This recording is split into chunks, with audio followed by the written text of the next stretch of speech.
explicar cómo las personas se comportan o cuál es el trasfondo que está detrás de la conducta de los seres humanos.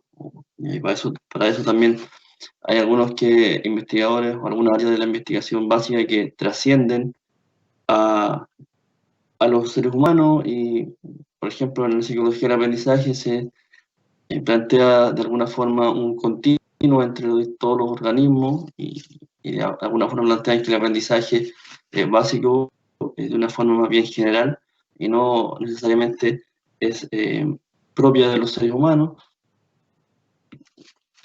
Hay otras áreas, por ejemplo, en el particular estudio de la memoria, el interés estuvo más en los seres humanos más que en otros organismos.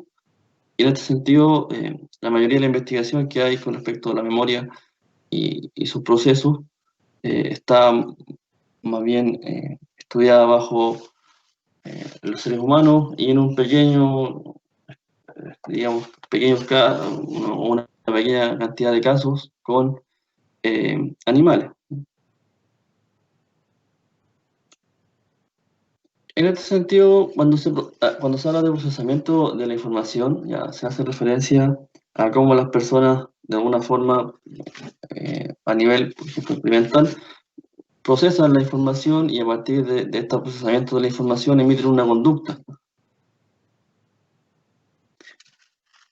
Y en este sentido, la mayoría de los procesos, como por ejemplo la percepción, el aprendizaje, el razonamiento, el lenguaje, son explicados bajo un paradigma que se conoce como el paradigma representacional. En ese sentido, la psicología cognitiva asume que la conducta de los organismos es regulada por sistemas bien representacionales. ¿A qué me refiero con sistemas representacionales? Que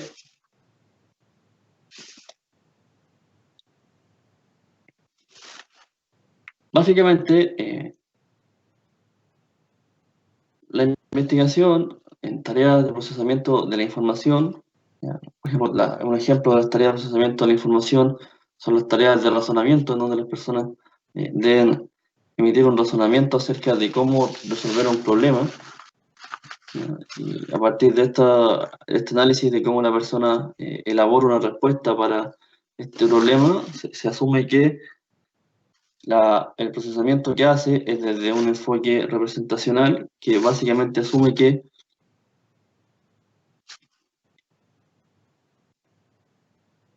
la información se procesa en forma lineal, ¿ya? Es decir, de alguna forma también asume que la información se procesa en base a heurísticos, es decir, en este sentido, cuando yo enfrento una tarea de razonamiento, desde la perspectiva de la teoría representacional, se asume que yo planteo una solución. Si esta solución, digamos, lo que hago desde la teoría representacional, busco primero en mi memoria y busco los esquemas, un esquema mental, digamos, que me permita resolver esta tarea.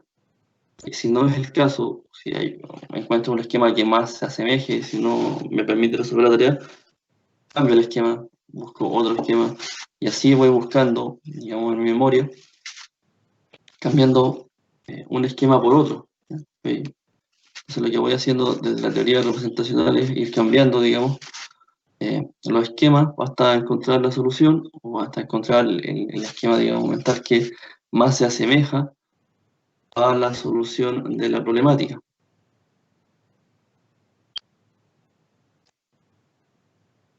Y en este sentido hay distintas tareas que se han elaborado para dar una explicación de cómo las personas procesan la información, ya sea desde las teorías representacionales o desde las nuevas teorías que vamos a ver más adelante. Entonces, por ejemplo, una forma de estudiar esto es con algunas tareas en particular que parecen tener una solución aparentemente muy difícil, ¿ya? Que aparentemente parecen irresolubles, pero que los participantes son tareas, como les digo, aparentemente que no tienen una solución, pero sin embargo son tareas que sí tienen la solución, y esta generalmente aparece de forma inesperada, después de una serie de intentos infructuosos, ¿ya? Estas tareas, conocidas como las tareas de insight, se orientan a dar una explicación de cómo las personas procesan la información o cómo las personas aprenden con muy poco ensayo y en muchas ocasiones de forma ambigua, ¿ya? Cuando uno realiza esta tarea de insight se encuentra con que, digamos, el porcentaje de éxito eh, no siempre es el más alto, digamos, muchas veces es cercano al 20%. Además, hay personas que, bueno, nunca encuentran la solución, a pesar de que hay una cantidad de intentos indeterminada. De igual forma, bajo el paradigma de las tareas de insight, se asume que eh, la persona llega a un nivel en el cual se frustra, ¿no? Y es ahí cuando estas tareas asumen que la persona va a ser capaz de alguna forma de encontrar la solución, es decir, cuando enfrenta este proceso de frustración. Estas tareas aparentemente irresolubles han sido explicadas hasta este momento, hasta algunos años atrás, desde la teoría representacional. Entonces, se asume que la persona ante esta tarea aparentemente irresoluble lo que hace es, como yo les explicaba anteriormente, ir buscando un esquema que más se asemeje a la solución o que de alguna forma para la persona eh, le permita encontrar la solución o que la persona crea que es la aparente solución. Entonces va probando distintas soluciones, digamos, hasta que aparentemente encuentra la correcta.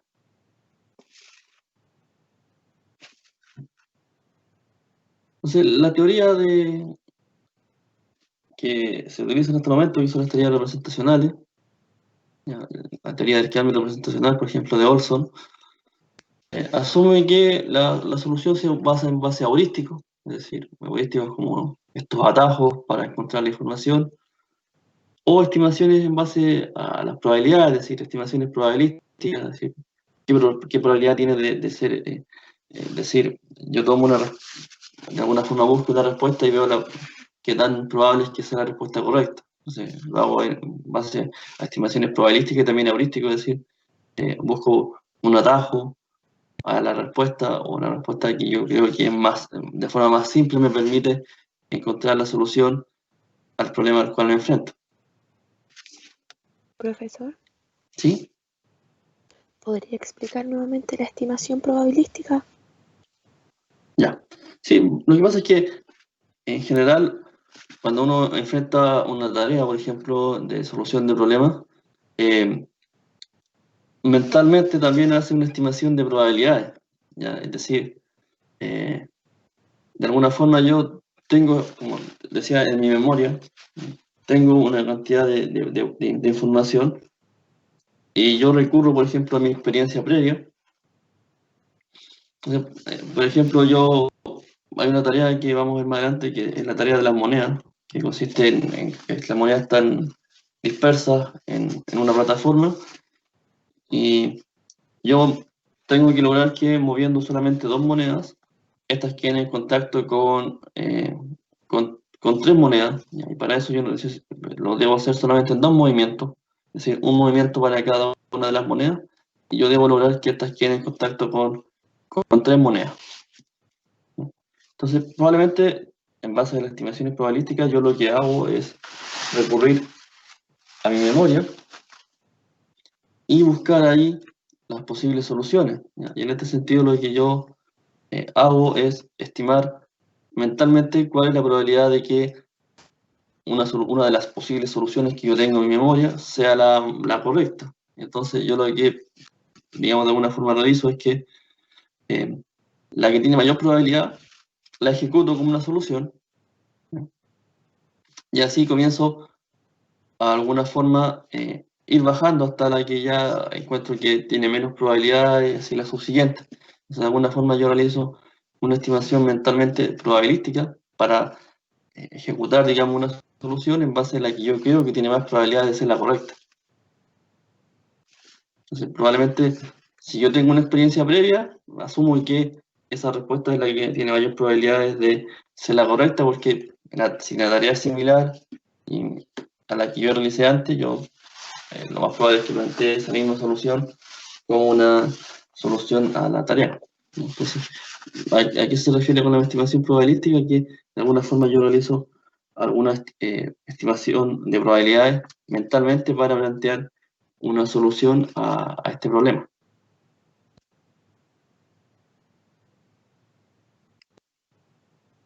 Gracias, profe. Ya, de nada.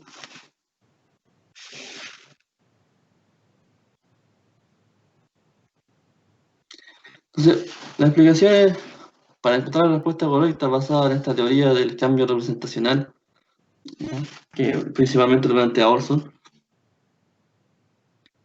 Asume que una noción inicial acerca de un problema va a intentar ser reemplazada por uno más preciso después de la implementación de un heurístico o de una estimación probabilística orientada a reducir el error. ¿Ya? Es decir,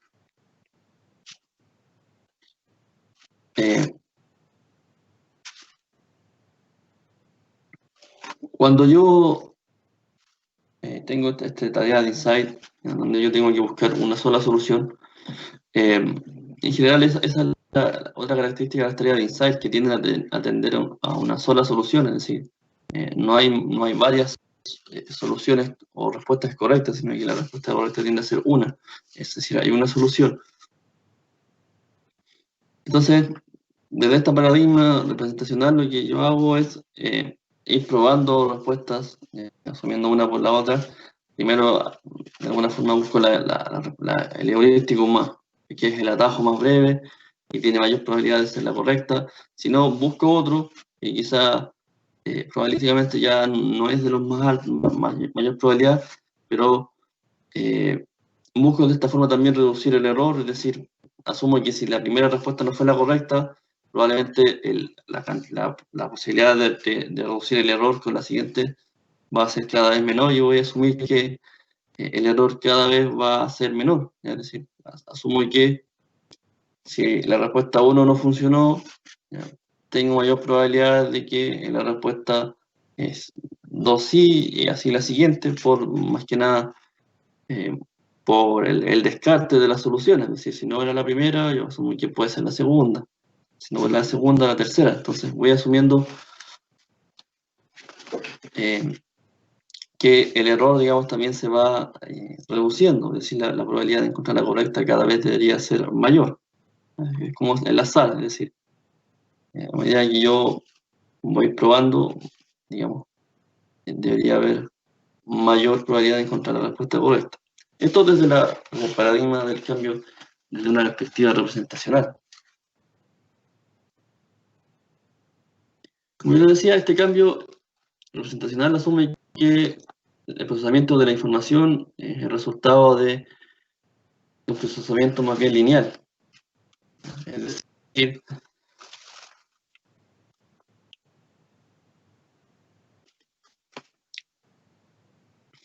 bueno, aquí se habla de un ejemplo de la máquina de Turing, que lee, por ejemplo, los códigos en un orden, en códigos de 0 y 1, entonces procesa en forma lineal, es decir, 0, 1, 0, 1, y se lo va leyendo como un código.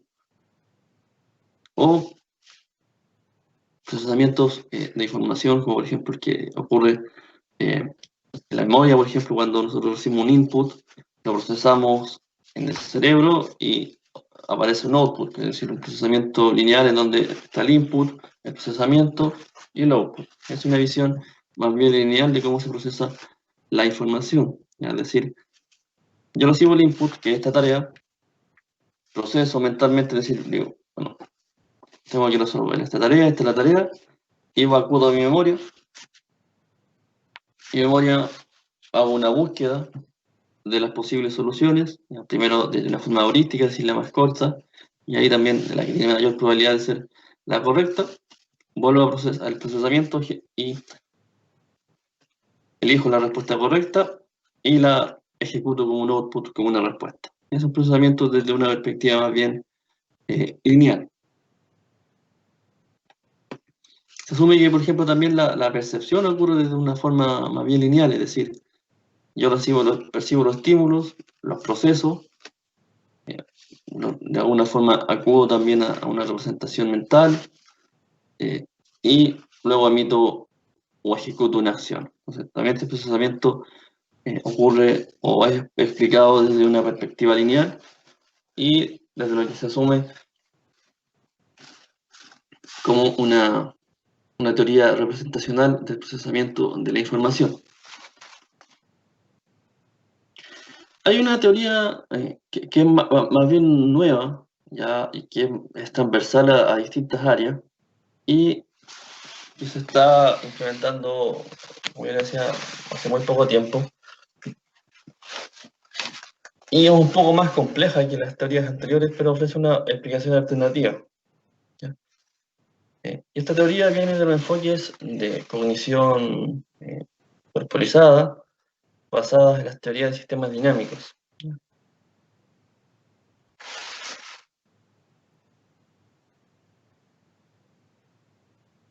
Entonces, desde las teorías de los sistemas dinámicos, se asume que los mismos principios que regulan los sistemas biológicos, químicos, físicos, los sistemas autoorganizados, son los que pueden dar una explicación alternativa a cómo la persona de alguna forma resuelve un problema, o cómo la persona emite los patrones de conducta, o de alguna forma cómo la persona de alguna forma procesa la información y emite una conducta.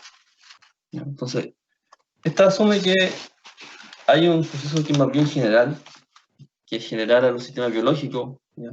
Que también es general en el sentido de que trasciende a los sistemas químicos y a los sistemas físicos, y pertenece a la teoría de los sistemas dinámicos, ¿ya? Que asume que estos procesos o estos sistemas son autoorganizados. Y en este sentido, el principio de la teoría de los sistemas dinámicos asume que el sistema es autoorganizado o autoensamblado, es decir, que se organiza en sí mismo, no depende de otro organismo que lo organice, sino que el sistema como tal se autoorganiza. Asume que hay un acoplamiento entre los procesos motores y perceptuales. Eso viene de otras teorías anteriormente, pero aquí hace también una nueva percepción de cómo se acoplan los procesos motores, es decir, los movimientos, y perceptuales, que son los que equivaldrían a biología, es decir, desde los órganos sensoriales, cómo se ensamblan con los órganos motores, es decir, la respuesta motora. Y aquí se asumen los mecanismos también de ensamblaje suave que los diferencian de alguna forma a los organismos biológicos de otros organismos, en el sentido de que el ensamblaje suave se refiere como a la capacidad de adaptabilidad, ¿ya? De flexibilidad, por eso se llama ensamblaje suave. Entonces destaca como característica, por ejemplo, algunos seres biológicos, digamos, en conducta desde la biología, desde los seres vivos, por ejemplo, que tienen la capacidad de adaptarse de mejor forma que, por ejemplo, los equipos o las máquinas, y ahí hace una diferencia con... hace una diferencia entre los seres vivos y las máquinas, digamos, como haciendo referencia a que algunas entidades no biológicas tienen la capacidad de autoorganizarse, pero son de un ensamblaje más bien duro, ¿ya? Por ejemplo, las máquinas tienden a ser más rígidas, es decir, no se adaptan en muchas ocasiones. Bueno, ahora en la actualidad con la inteligencia artificial ha ido modificando, ¿cierto? Pero tienden a ser más rígidas que un ente biológico. En este sentido, sí, la capacidad de autoorganizarse o autoensamblaje parte de la noción de que esto trasciende no solamente a los sistemas biológicos, sino también a los sistemas químicos y a los sistemas físicos. Entonces, hay una explicación que viene desde las que se llaman serpientes magnéticas, ¿ya? Que son sistemas más bien que se han estudiado desde la física. Entonces, se asume que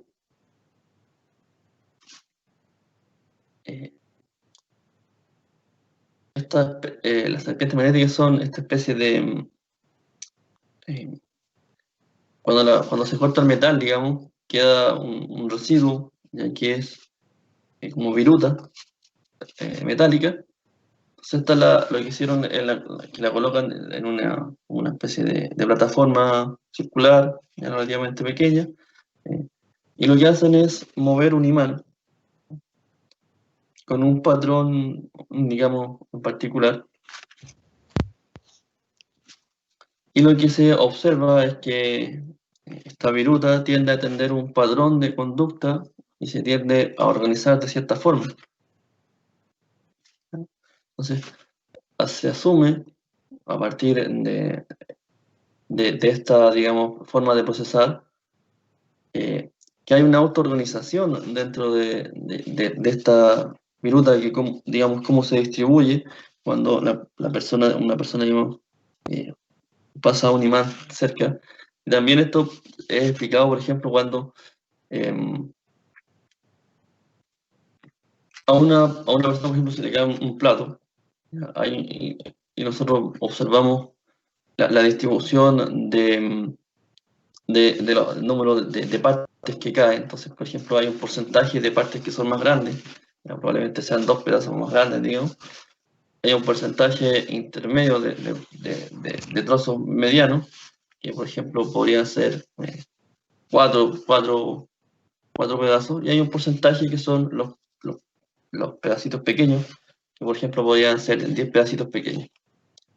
O sea, lo que asumen desde los sistemas autoorganizados es que digamos, no solamente los entes biológicos poseen una capacidad de organización, ¿no? Sino que también los entes físicos y químicos. Entonces, si ustedes tomasen el pedazo más grande, por ejemplo, y lo lanzaran de nuevo por ejemplo, al piso, lo que se asume de estos sistemas autoorganizados es que probablemente la proporción de trozos va a ser equivalente a la primera, a la del plato completo. Entonces se asume que, de alguna forma, los sistemas no biológicos también siguen un patrón autoorganizado, es decir, se organizan de alguna forma en particular, de forma autoorganizada, y vamos a encontrar ciertos patrones, ¿ya? De igual forma, se encontró que esta viruta, ¿ya? Tiene un patrón de conducta, vamos a hablar de conducta, porque cuando se compara, por ejemplo, con organismos biológicos, ¿ya? El patrón de conducta que siguen es más o menos similar al ejemplo por ejemplo, hay unos gusanitos que son pequeños, que son, por ejemplo, el Caenornis elegans. Aquí un pequeño gusanito, uno lo estaría, digamos, a hacer con microscopio y se observa cómo se comporta y tiende a seguir patrones de movimiento en particular.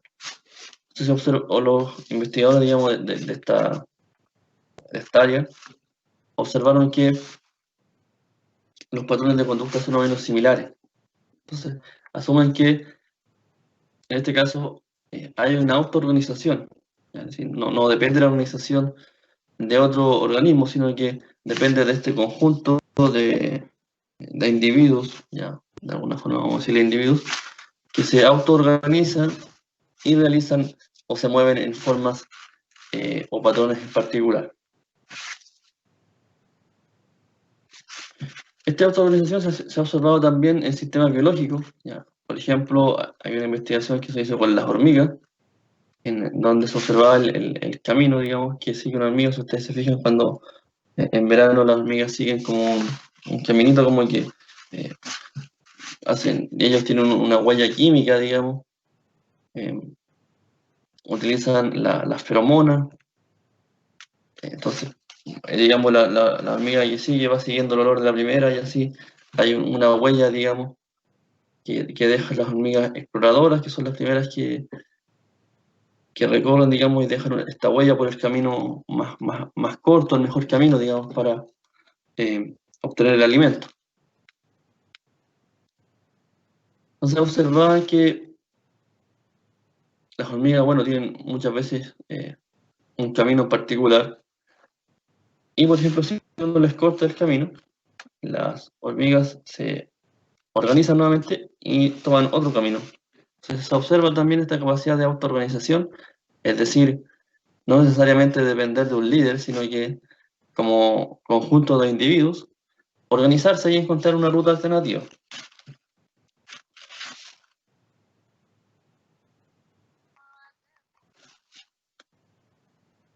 Entonces, esta capacidad de autoorganización que se ha observado en sistemas no biológicos, también se ha observado en sistemas biológicos, como en este caso se observó en las hormigas,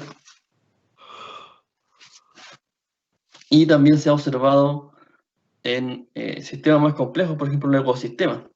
El ecosistema, por ejemplo, cuando, y aquí se liga un poco la explicación de los sistemas dinámicos a la explicación desde la termodinámica, en el sentido de que los ecosistemas llegan a un punto en el cual necesitan hacer un cambio o evolucionan de alguna forma. Es decir,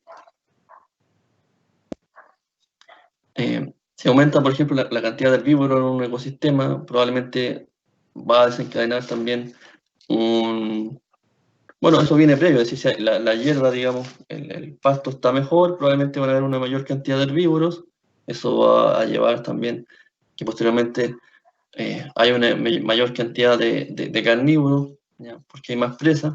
Entonces todo esto se organiza como un sistema que se autorregula, ¿ya? Es decir, de esta cantidad de herbívoros que tiende a ser mayor, involucra que hay mayor carnívoros, mayor cantidad de carnívoros y así se va regulando la cantidad de herbívoros, ¿ya?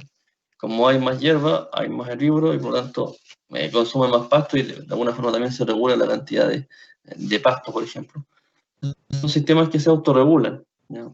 No solamente como un sistema biológico, sino que como un ecosistema también se autorregula, en el sentido de que permite que no haya una sobrepoblación de algunos de los organismos.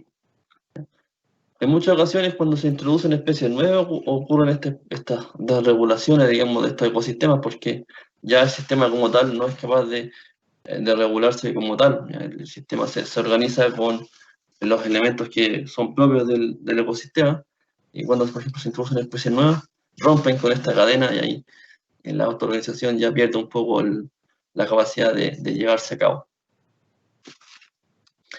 Entonces, esta capacidad de organización, que es no lineal, ¿no? Y que de alguna forma se entiende como que más que yo buscar una alternativa mejor, es decir, ir cambiando esquemas, una opción alternativa para enfrentar esta resolución de problemas viene desde la autoorganización, ¿ya? Es decir, desde la ley ligada un poco más a las leyes de la termodinámica, donde dice que la energía, digamos, no se digamos, no se difunde, no se pierde, sino que se transforma. Y en este sentido lo que se ofrece como alternativa a la solución de problemas, más que cambiar una alternativa por otra, es darle una nueva organización a la información y de esta forma buscar la respuesta correcta. Entonces, este orden no lineal asume que hay un cierto grado de libertad, es decir, ciertas opciones de respuesta, y el orden digamos, de la conducta simplemente va a ser el resultado más bien de las interacciones y de las relaciones mutuas que existen entre los componentes de un sistema. Entonces la autoorganización asume que el orden viene desde el no orden, es decir, Por ejemplo, cuando nosotros enfrentamos una tarea de resolución de problemas, de insight, que tiene una solución única, lo que han descubierto los investigadores es que antes de encontrar la respuesta, tiende a haber un desorden de alguna forma, y después de este desorden aparece la solución correcta. Entonces, la respuesta correcta no depende de otro organismo, ni depende de cambios más bien representacionales, sino que puede ser explicada también desde una perspectiva de la organización propia de los sistemas. Y ahí se habla también del proceso motor y perceptual en el sentido de que si nosotros observamos cómo se comporta el cuerpo humano, ya el cuerpo humano tiende a la homeostasis, tiende al equilibrio. Entonces, el cuerpo humano, proponen estos autores, que también se autoorganiza. Por ejemplo, cuando nosotros digamos, enfermamos porque tenemos contacto, por ejemplo, con un virus, el cuerpo tiende a elevar la temperatura corporal porque asume que los virus generalmente sobreviven hasta 37, 38 grados, entonces tienden a aumentar la temperatura corporal del cuerpo para que este virus muera. Nosotros ahí sentimos la fiebre. En este sentido, de igual forma el sistema se autorregula, por ejemplo, cuando se elevan nuestros niveles de azúcar y buscan el equilibrio, aumentando los niveles de la hormona, por ejemplo, que degrada el azúcar. También un ejemplo de autoorganización plantean estos autores, la respuesta al estrés. Ya nosotros nos enfrentamos, por ejemplo, a una situación estresante, amenazante para la subsistencia, y nuestro organismo se prepara para la huida. ¿Ya? Es decir, envía, por ejemplo, el cuerpo, digamos, aumenta la contracción de los músculos, el pulso cardíaco se acelera, ¿ya?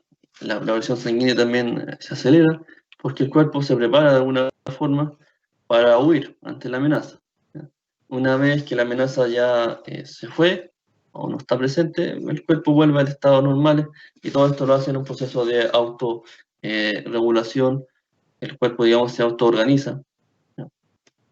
Entonces, desde esta perspectiva, los investigadores de esta teoría de sistemas dinámicos asumen que el cuerpo también actúa como un sistema dinámico, ¿ya? Y también de esta forma hay una forma general de autoorganización que trasciende al cuerpo humano, a los sistemas biológicos, a los ecosistemas y a los sistemas no biológicos como los sistemas físicos o químicos.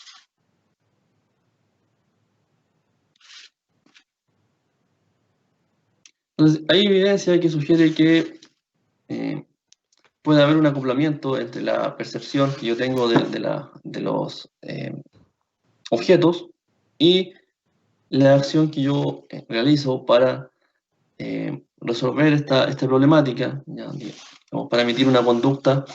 Entonces ahí plantean ellos que, o sea, lo voy a buscar acá, tengo un ejemplo para hacerlo más fácil. Por ejemplo, una tarea de insight consistía en que había esta cantidad de engranajes que ustedes ven acá. ¿Ya? Entonces, habían engranajes, y la tarea consistía en que tenían que mover un engranaje, que era el engranaje rojo, ¿ya? Y lograr que los demás engranajes se moviesen ya sea hacia la izquierda o hacia la derecha. Entonces la solución a esta tarea consistía en que los engranajes se movían en cierta dirección dependiendo del número, ¿ya? Es decir, por ejemplo, si los engranajes eran pares, se movían hacia una dirección, pero si los engranajes eran impares, se movían hacia otra dirección. Entonces la solución acá era el número de engranajes, ¿ya? Para ver en qué dirección estas se iban a mover. Entonces, Dixon y Stephen empezaron esta investigación y quisieron observar si ¿había alguna evidencia biológica que pudiese demostrar que la solución a estos problemas se podía explicar desde una perspectiva de los sistemas dinámicos? Es decir, que asumen que el orden parte desde el no orden. Y para esto lo que hicieron fue medir los movimientos visuales y los movimientos de las manos. O sea, ahora hay una serie de programas que permiten ver el movimiento ocular, unos lentes que permiten registrar la cantidad de movimientos que realiza la persona, por ejemplo, movimientos arcádicos de los ojos. En este sentido, lo que encontraron ellos como evidencia fue que la persona, antes de encontrar la solución, tendía a realizar movimientos desordenados. ¿Ya? Es decir, la persona realiza ciertos movimientos, pero eh, particularmente antes de encontrar la solución, realizaba muchos movimientos en forma desorganizada. ¿Ya? Entonces, lo que asumieron ellos es que esto podría ser evidencia de una conducta biológica, ¿ya? Para asumir que la solución parte desde una organización, de una nueva organización de la información, más que del cambio desde una perspectiva representacional. ¿Ya? Es decir, la materia, bueno, antes de cambiar de estado o antes de cambiar de organización, lo que hace es, digamos, llega a un punto en que se enfrenta a este periodo como de crisis y luego a esta crisis ocurre el cambio. Entonces, asumieron que, siguiendo esta ley de la termodinámica, cuando una persona busca la solución a una tarea, antes de encontrar la solución, ocurren algunos patrones que son desordenados, ¿ya? Patrones que son eh, bastante aleatorios. Entonces, asumen que ocurre lo mismo con un sistema, o sea, con un ser humano que con un sistema biológico particular. Es decir, antes de que se produzca el cambio, que en este caso el cambio implica que se encuentre la solución, ¿ya? Hay un desorden, ¿ya? Que permite que luego se llegue a este orden para encontrar la solución. Es decir, aumenta el desorden, aumenta los movimientos visuales, aumenta los movimientos de las manos y permiten encontrar la solución a la respuesta correcta.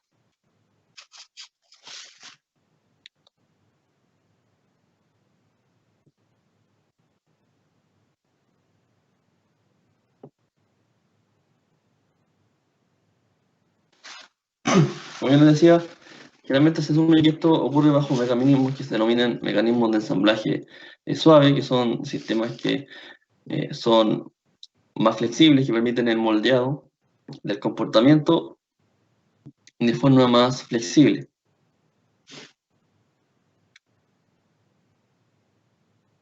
Entonces, dice, en contraste, por ejemplo, la mayoría de los sistemas no biológicos, como las máquinas, son de difícil moldeado, son más bien rígidas. Entonces, por ejemplo, un reloj de péndulo, por ejemplo, es un sistema dinámico, pero es duro, digamos, de moldeado, ¿no? de ensamblaje suave. Y aquí se compone una serie de partes, cada una de las cuales va a jugar un papel específico, ¿ya? En la configuración del movimiento del péndulo del reloj a través del tiempo. Es decir, si yo cambio una pieza de este reloj, probablemente el movimiento de pendular va a dejar de ocurrir y se va a alterar o no va a ocurrir. Entonces, los sistemas biológicos, por ejemplo, tienen una característica que son de ensamblaje más bien suave, es decir, son más adaptables que, por ejemplo, los sistemas no biológicos o las máquinas. Y se refleja, por ejemplo, esta capacidad de ensamblaje suave en, bueno, el cambio, digamos, que tienen los organismos, los seres vivos, le permiten, por ejemplo, la utilización de herramientas en su momento a nivel evolutivo. Eso le permitió, digamos, sobrevivir y adaptarse a las condiciones ambientales, ¿no? O tareas como, por ejemplo, como las tareas de resolución de problemas, por ejemplo, con un ábaco, en el cual muchas veces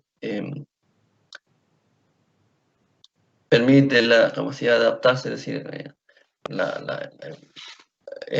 no siempre, digamos, a veces para resolver este tipo de tareas hay que retroceder para avanzar, ¿ya? Entonces, implica que el procesamiento que se hace de la información es más bien flexible, no es rígido como el de las máquinas. Entonces, es una característica que también destaca en los sistemas que tienen la capacidad de autoorganizarse.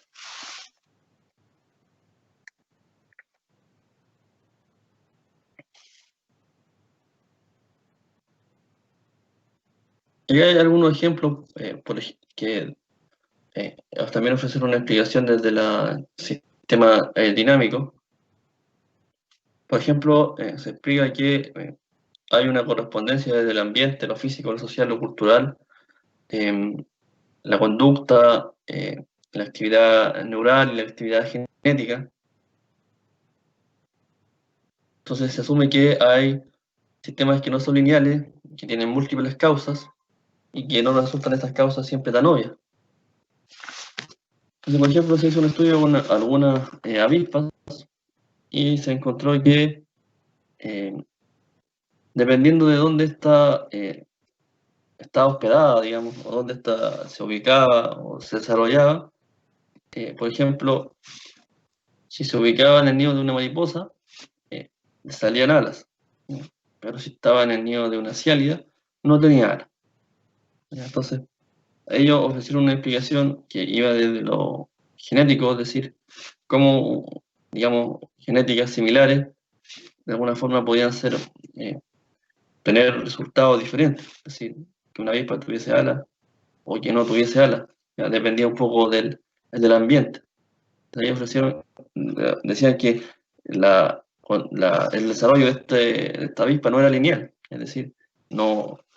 ¿Por qué? Porque si fuese lineal, ambas tenían la misma estructura. Ellos señalaron que en realidad acá hay una interacción con el ambiente, ¿ya? Y se autoorganizó de una forma tal que le permitió adaptarse al ambiente en el cual se desarrolló. Y hay otro ejemplo, por ejemplo, con los polluelos, ¿ya? Que señala que un estudio se hizo con los pollitos, que si ellos se pueden ver, digamos, los dedos de sus pies, van a comer gusanos, ¿ya? Solamente si se ven los pies dentro de los primeros 2 días.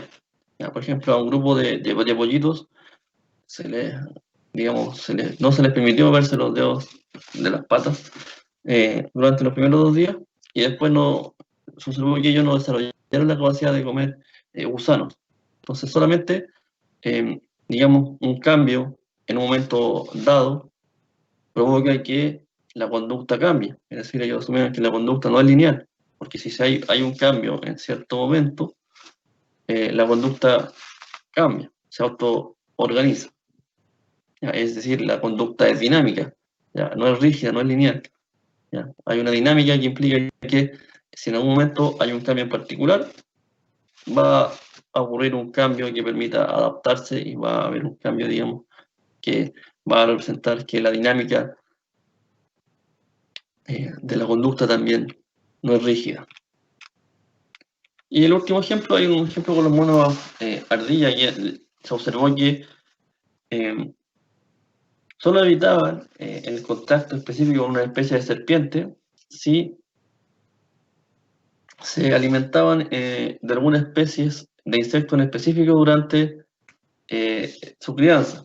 Si, por ejemplo, se alimentaban solamente de frutas, no desarrollaban este patrón de evitación específica a la serpiente. Entonces, también lo mostraron como un ejemplo de que en realidad la conducta, digamos, es dinámica, es decir, es moldeable, cambia, ¿ya? De acuerdo a ciertos eventos que ocurren en cierto momento en el ambiente.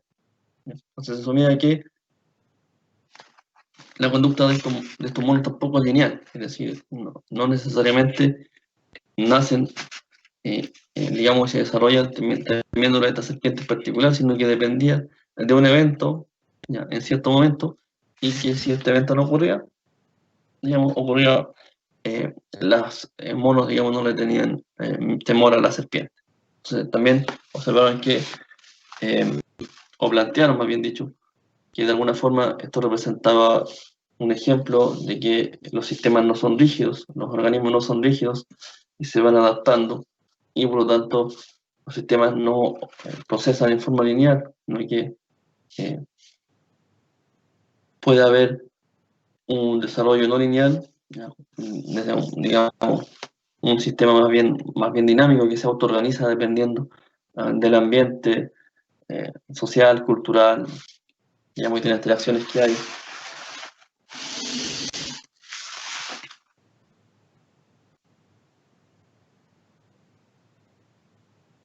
Entonces se asume que el orden y el control del comportamiento no surge de la dinámica de los componentes del sistema, sino que más bien de las interacciones entre los componentes del sistema.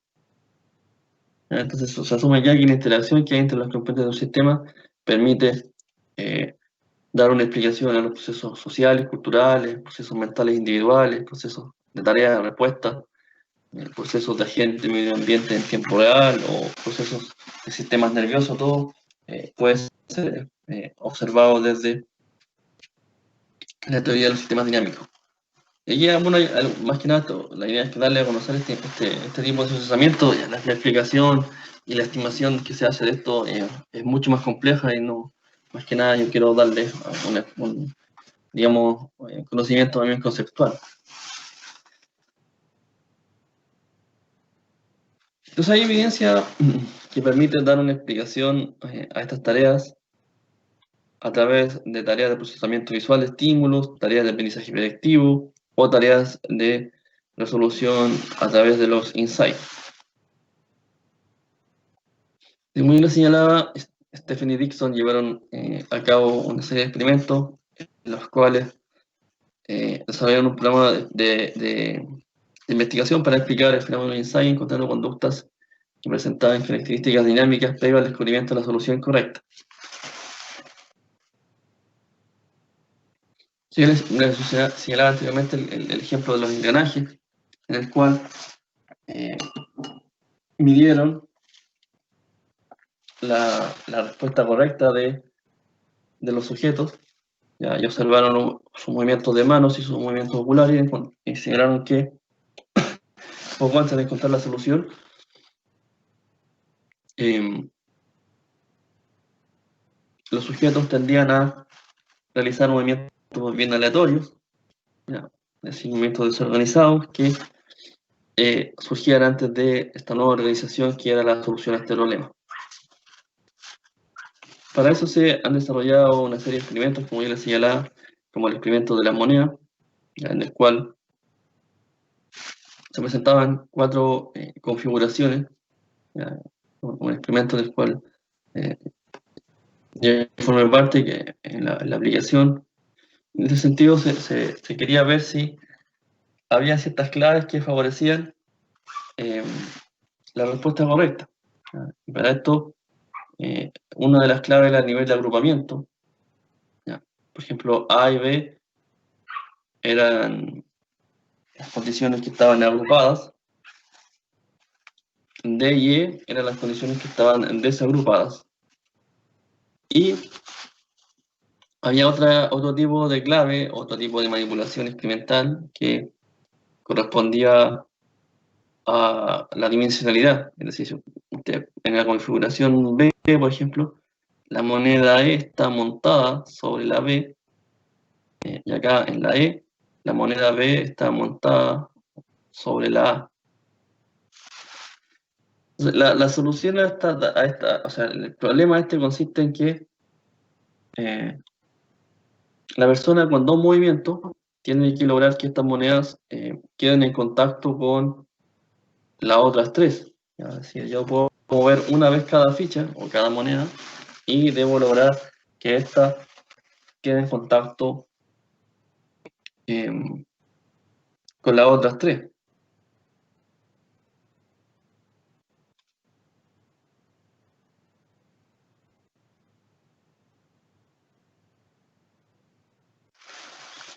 Si yo le dijese, eh, por ejemplo, ¿qué movimiento realizarían ustedes para lograr esta solución? ¿Cómo lograrían que las monedas quedasen en contacto unas con las otras? Es decir, que una moneda, por ejemplo, quede en contacto con tres y la otra moneda también quede en contacto con tres con solo un movimiento.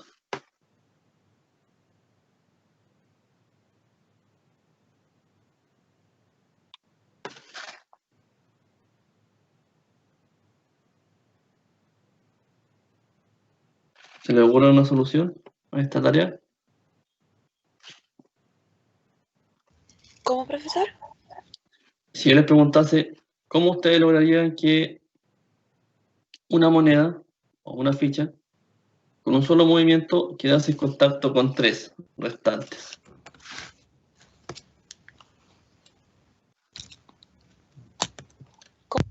¿Qué es lo que hay que hacer? ¿Cómo haríamos qué? Sí, miren, por ejemplo, si yo les digo que con un solo movimiento tienen que lograr que una de estas fichas o monedas quede en contacto con otras 3.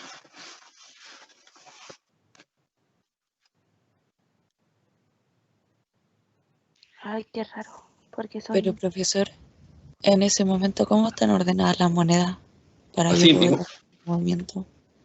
están igual que, por ejemplo, imaginemos que estamos en una de las configuraciones que tiende a ser la más, la más fácil, que es la E.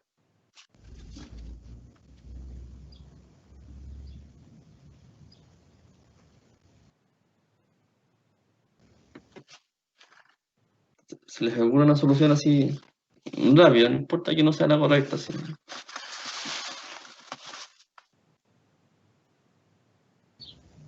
Aún no comprendo lo que debo hacer. Ya. No, mira, lo que pasa es que esta tarea desarrollamos que tú, por ejemplo, tomas la moneda A o la moneda B, ya, o cualquiera de las monedas, y con un solo movimiento, ya, tú tienes que lograr que esta moneda quede en contacto con otras 3 monedas.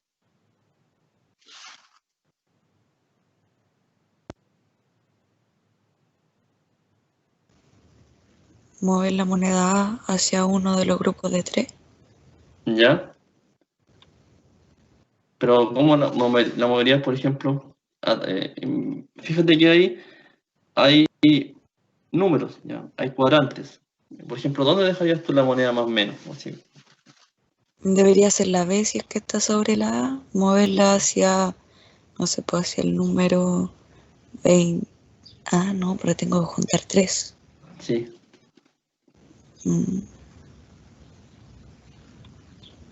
Profe, sí, pero si habla de eso en la letra D, podría hacerse, porque dice A, B, D, E. sí, sí, En la letra D lo que se podría hacer sería mover la letra A ya, como en la mitad del cuadrante 8 y 15, porque se puede ver que la letra E está entre el cuadrante 15 y 21.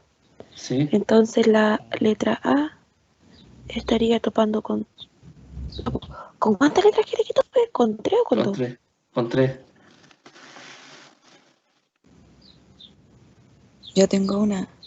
sí, Por ejemplo, una de las extremos, como la H, ponerla entre el 15 y el 16. ya, ¿Alcanzará a tomar 3? no, no alcanza. ¿Les digo la respuesta correcta? Ya. Miren, lo que pasa es que, claro, esta tarea es una tarea de insight, que tiene una solución única. ¿Ya? Y claro, efectivamente lo que pasa es que cuando a uno le dan las instrucciones, son bien ambiguas, así como más o menos las que yo les di, quizás un poco más elaboradas, pero tampoco entregan mucha información. Entonces la tarea, la solución a esta tarea consiste en que yo levanto la moneda A y la coloco encima de las 3 monedas que son la C, la G y la E, o en el caso, y en otro caso, por ejemplo, levanto la moneda B y la monto sobre las 3 fichas que son la F, la H y la D. Entonces la solución a esta tarea implica que yo tengo que levantar las monedas y montarlas sobre las otras. Entonces, como la instrucción no dice explícitamente que la moneda se puede levantar, claro, lo primero que uno hace, ¿ya? Y a todos nos pasa, es que tenemos que realizar movimientos arrastrando las monedas. ¿Ya? Intentamos primero buscar que las monedas se topen sin necesariamente levantarlas, porque la instrucción no lo hace específico. Y además, si yo lo pregunto, tampoco la instrucción para el experimentador tampoco mencionarlo, ¿ya? Porque la idea aquí, que como yo les decía, es una tarea de insight, entonces tiene una solución única y se asume que la persona va a llegar a un momento en el cual de alguna forma se frustre, y ahí debería ser cuando aparece el insight, y yo, por ejemplo, levanto esta moneda y la monto sobre la otra.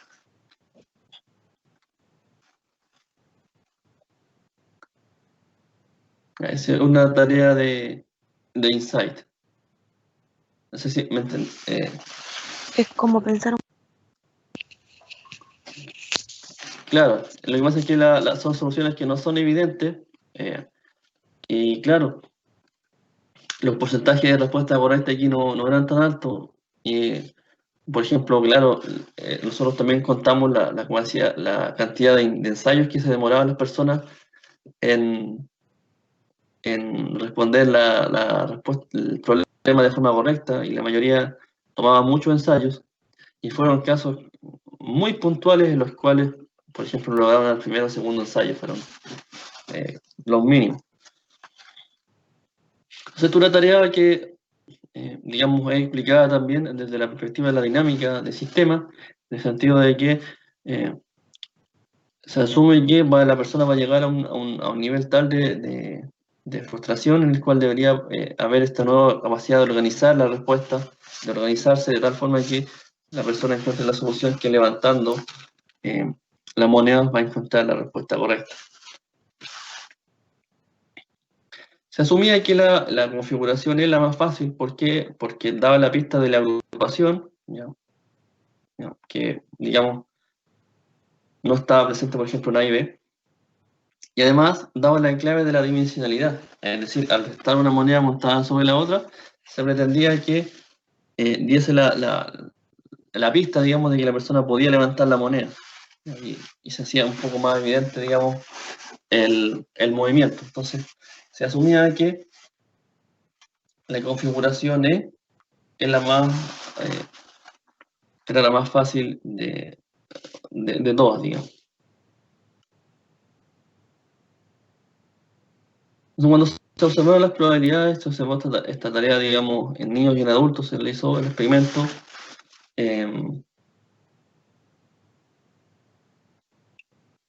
Por ejemplo, lo que se observó es que las agrupadas, por ejemplo, tendían a tener un 30% de respuestas correctas y un 45% las desagrupadas en niños, ¿ya? Curiosamente, los niños tienen la mayor porcentaje de respuesta correcta que los adultos. Eh, si ustedes observan, el color más negrito es el de los niños, y el de los adultos era más gris, más gris. ¿Ya? Y en general, por ejemplo, que efectivamente la clave de la dimensionalidad fue una clave que favoreció la respuesta correcta, ya sea tanto en niños como en adultos. Y la de desagrupado resultó más efectivo en niños, ya como se observan acá, que en adultos. En adultos el agrupamiento no resultó ser una clave muy buena. Y lo que se observaba acá, y lo que plantearon también como una alternativa, una posible explicación desde la dinámica del sistema, es que, claro, los niños tienen menos esquemas, tienen menos información, digamos, almacenada, y eso es una explicación, digamos, más que nada de la teoría representacional.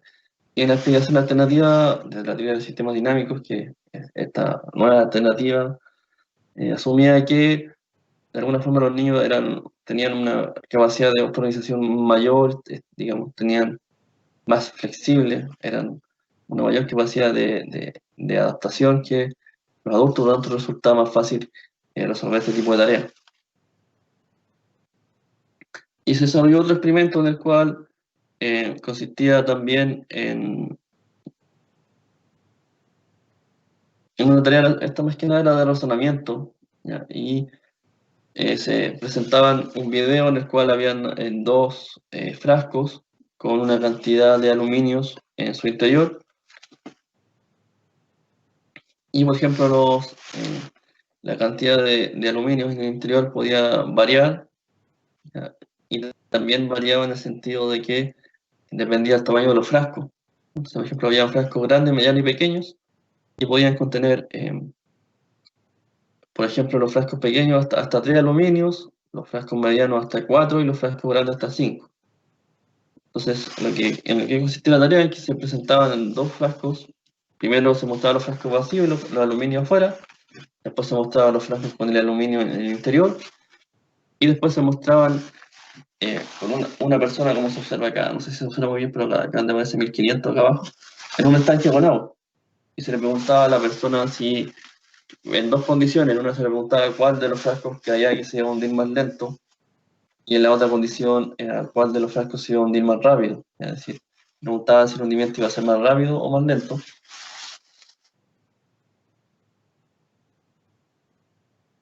Y se observaba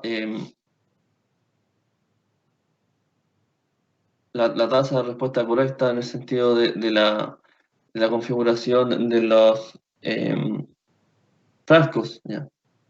Estaban los frascos pequeños, los frascos pesados, que son los que traían más aluminio, los frascos grandes y pesados, son los frascos, bueno, grandes y que traían más aluminio, los pequeños, ya que traían más aluminios, y los pequeños que traían pocos aluminios. Entonces, el cambio que se observaba a través de las distintas fases del experimento ocurría más que nada con el pequeño y con el pequeño liviano. Entonces, la clave para esta solución, a esta respuesta, la solución, digamos, como respuesta correcta a este problema era básicamente, no estaba en la cantidad de aluminios, ¿ya? No estaba en el tamaño del frasco, sino que estaba la respuesta en base a la densidad, ¿ya? Es decir, las primeras respuestas de los sujetos tendían a hacer alusión ya sea al peso y al volumen de los frascos, es decir, a la cantidad de aluminios que había en el interior o al tamaño de los frascos, pero en realidad aquí la respuesta correcta estaba basada en el espacio vacío que quedaba o el aire que quedaba dentro del frasco. Entonces, el frasco que quedaba con menos aire era el que se hundía más rápido, el que quedaba con más aire el que se hundía más lento.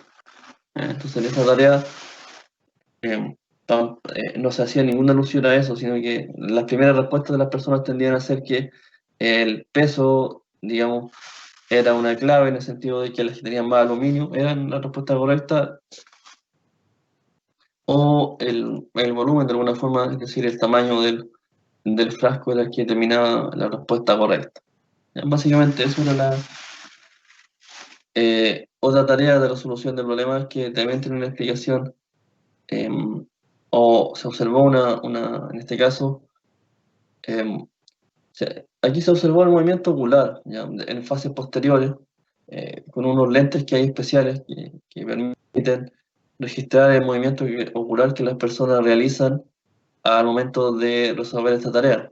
¿Ya? Cuando las personas efectivamente intentaban o buscaban la respuesta correcta y se acercaban a la respuesta correcta, que era la densidad o el espacio vacío, ¿ya? Porque el experimentador, digamos, en esta tarea lo que hacía era estar sentado junto al participante, y en cada ensayo, ¿ya? Eran 90 ensayos, le preguntaba cuál era la posible explicación que le daba a la respuesta, ¿ya? Es decir, la persona tenía la posibilidad, después de una fase de pretest, en donde simplemente adivinaba, digamos, cuál era la respuesta correcta. En la fase de entrenamiento se le daba una retroalimentación, es decir, le mostraba la imagen de cuál fue el que cayó primero. La persona podía, digamos, corregir y ver si la respuesta que él planteó era la correcta o no. Y en este sentido, ahí aparecía, digamos, o emergía en muchos casos la respuesta correcta, que era la densidad.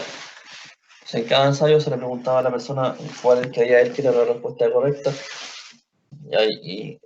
Generalmente, como les digo, planteaban que era el volumen o el peso del frasco, y cuando aparecía la respuesta correcta, se observó con los lentes que los movimientos tendían a ser más desorganizados. Entonces ahí se ofreció una explicación desde la alternativa, digamos, desde la dinámica de los sistemas, en el sentido de que Cuando la persona iba a encontrar la respuesta correcta, de alguna forma lo que estaba haciendo, producto de los movimientos dispersos y desorganizados, era organizar de una nueva forma, digamos, o autoorganizar eh, la información para dar con la respuesta correcta, ¿ya? Y eso lo plantearon como una respuesta alternativa a la teoría representacional, que consistía básicamente en un cambio de esquema. Y básicamente, bueno, son los resultados gráficos. Cuando la instrucción, se observaba acá que no tenía mucho,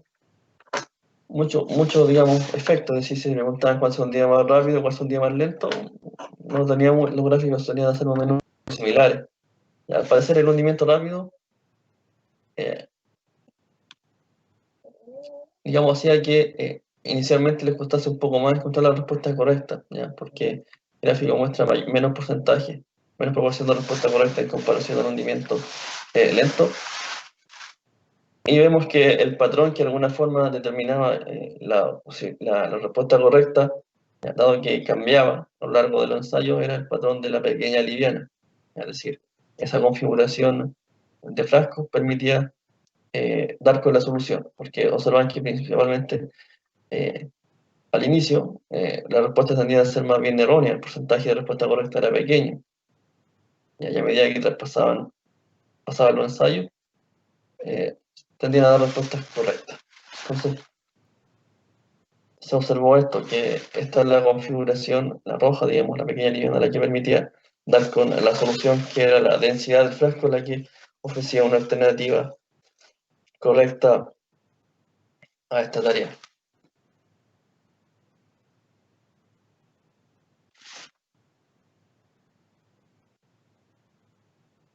¿Dudas, consultas?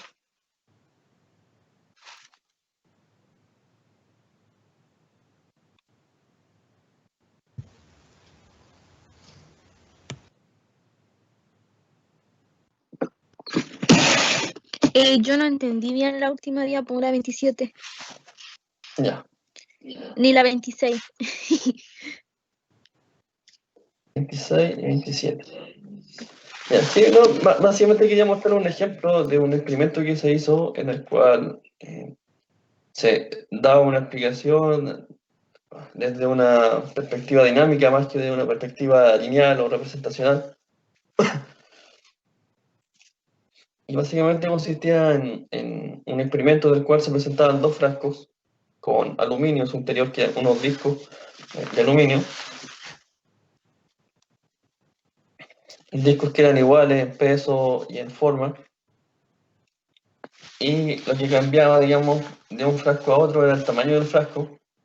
Por ejemplo, había frascos grandes, pequeños y medianos,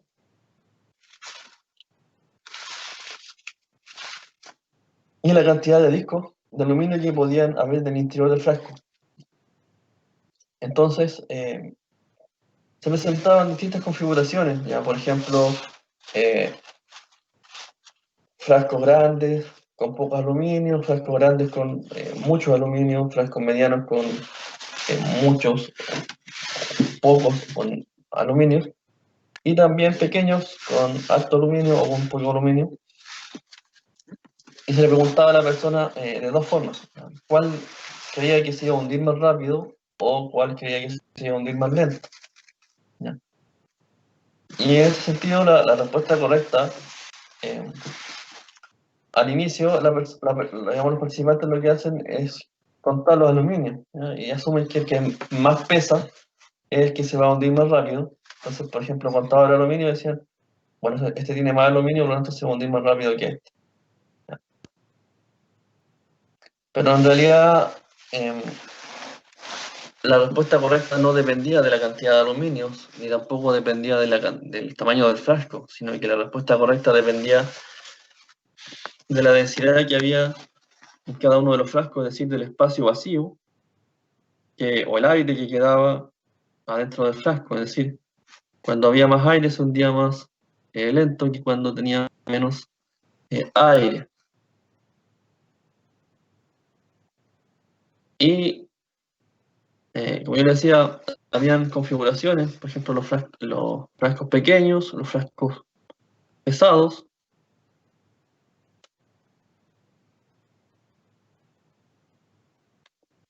los grandes y pesados, los pequeños y pesados, y los pequeños y livianos. Entonces se observó que el pequeño y liviano, es decir, el frasco pequeño y con pocos aluminios, y el frasco pequeño, como tal, eran las configuraciones que de alguna forma mostraban cambios a través de los ensayos. Es decir, partían con muy pocas respuestas correctas y aumentaban en algunos casos hasta el 100% del caso del pequeño y cercano al 90% del caso del pequeño liviano. Tanto cuando se preguntaba cuál se iba a hundir más rápido o cuál se iba a hundir más lento. Y en ese sentido se descubrió que esta configuración era la que permitía, digamos, encontrar la solución correcta, que era el espacio vacío o la densidad que había en el frasco, lo que determinaba si se iba a hundir más rápido o si se iba a hundir más lento. Y la explicación de esto provenía, como ya digo, de una explicación alternativa de la dinámica de sistemas que, es decir, la persona organizaba la información que había en una nueva organización y para esto se, por ejemplo, midió en fases posteriores el movimiento ocular a través de unos lentes especiales y se demostraba que, claro, antes de encontrar la solución, las personas tendían a mover movimientos más bien aleatorios, igual que en el experimento de Stephen y Dixon con los engranajes. Y esto era más o menos similar a lo que plantea la teoría de la dinámica del sistema, es decir, que los sistemas se autoorganizan y antes de cambiar de organización para, digamos, evolucionar de alguna forma y funcionar mejor, o en el caso de los sistemas biológicos, por ejemplo, el cuerpo para mantener su homeostasis, se llegan a un periodo de crisis, por decirlo de alguna forma, y nuevamente se organiza. Entonces, las personas, antes de encontrar la solución a estos problemas, realizan movimientos oculares más bien aleatorios, dispersos, y después, generalmente, de estos movimientos, lo que asume la teoría del sistema dinámico, están realizando un cambio digamos, una nueva organización de la información. Ya se ha encontrado que las personas encontraban la solución. Y eso lo planteamos como una explicación de la teoría de la dinámica de los sistemas, de los sistemas dinámicos. Entonces, más que nada quería mostrarles esto, la explicación, cómo ellos determinan esto, es un cálculo matemático más complejo, pero más que nada quería mostrarles cómo en psicología básica se ha estudiado ahora, se han planteado nuevas formas de ofrecer una explicación nueva al procesamiento de la información, que no solamente se puede explicar desde cómo la persona procesa la información desde una forma bien lineal, sino que también de una forma más bien no lineal, ya con autoorganización, digamos, desde un sistema más bien dinámico, más que un sistema lineal. Eso es lo que están investigando en la actualidad algunos investigadores, buscando explicaciones nuevas a la resolución de problemas, a cómo las personas procesan la información. Están tratando de avanzar en explicaciones mucho más nuevas, mucho más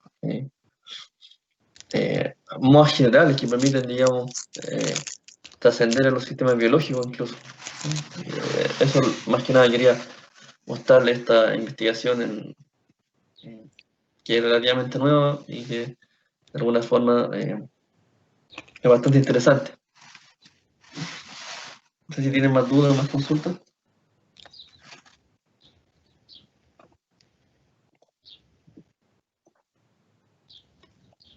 Profesor, yo tengo una duda, pero no respecto a la clase, sino que al cronograma. Ya no quedan más talleres, ¿cierto? Déjame revisar el cronograma. porque lo que pasa es que en teoría nos quedaba un taller más, pero voy a revisar el cronograma porque recuerden que tuvimos, bueno, inicialmente cuando elaboramos el cronograma con el profesor,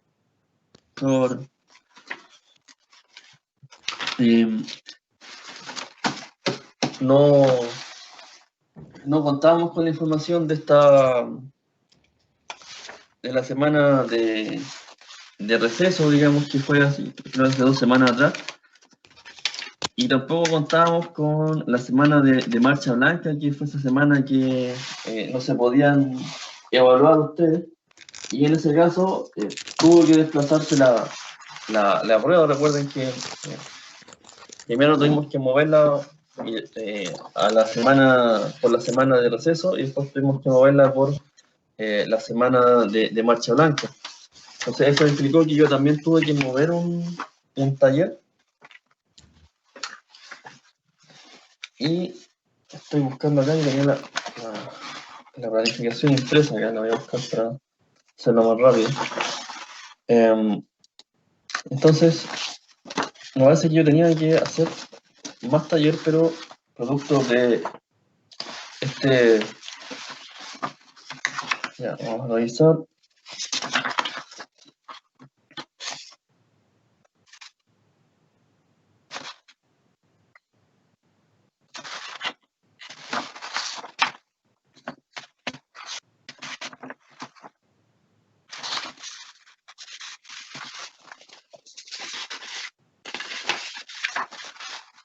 Sí, porque según el cronograma ya no deberían haber más talleres por las fechas, pero como dice que se corrió, faltaría uno. Sí. Sí, a ver.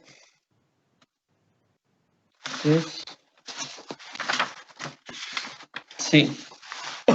Faltaría uno que, claro, hipotéticamente ya deberíamos haber terminado, pero me falta uno. Sí, efectivamente me falta uno que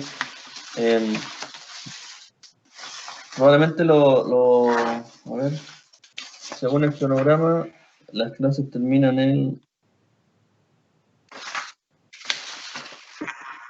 31 de diciembre, con la prueba 31. final. Sí, con la prueba final, exactamente. Sí, tengo que organizar la información, el cronograma bien, porque, claro, tenemos ya la prueba 2, me falta la prueba 3 y la evaluación final. Ahora, la prueba 3 está programada para el 10 de diciembre. ¿Ya? Después viene la clase del 17 y después pues, saltamos al 31. Me parece que hay un receso en esas fechas de acuerdo al cronograma, que sería, voy a revisar el calendario. ¿Esa prueba final entra todo lo que nos pasó a usted o lo que pasó el profesor Pablo y usted? Y mira, yo tengo entendido que lo que se vio durante todo el semestre, es decir, lo que vimos los dos profesores, el profesor Pablo y lo hice yo. Y esa última clase dice que va a haber una guía para Sí, la evaluación final. ¿Esa última clase va a ser como un repaso o solo la guía para estudiar? miren, yo voy a tratar de hacer un repaso, ¿ya? Coordinarme con el profesor Pablo, más o menos hacer lo que él hizo por el programa de clase. Entonces la idea es que sea como una guía y también sea como una especie de repaso, es decir, que sea ambas cosas, que permita a usted repasar un poco la información, tanto en forma práctica como también en forma expositiva.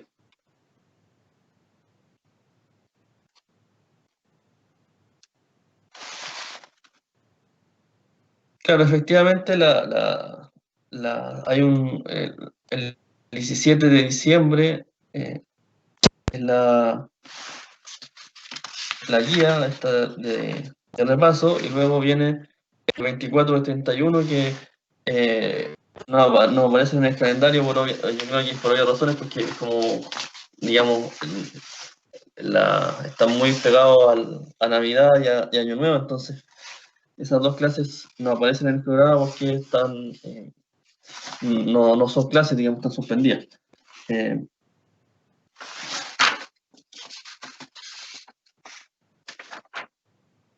Bueno, el 31...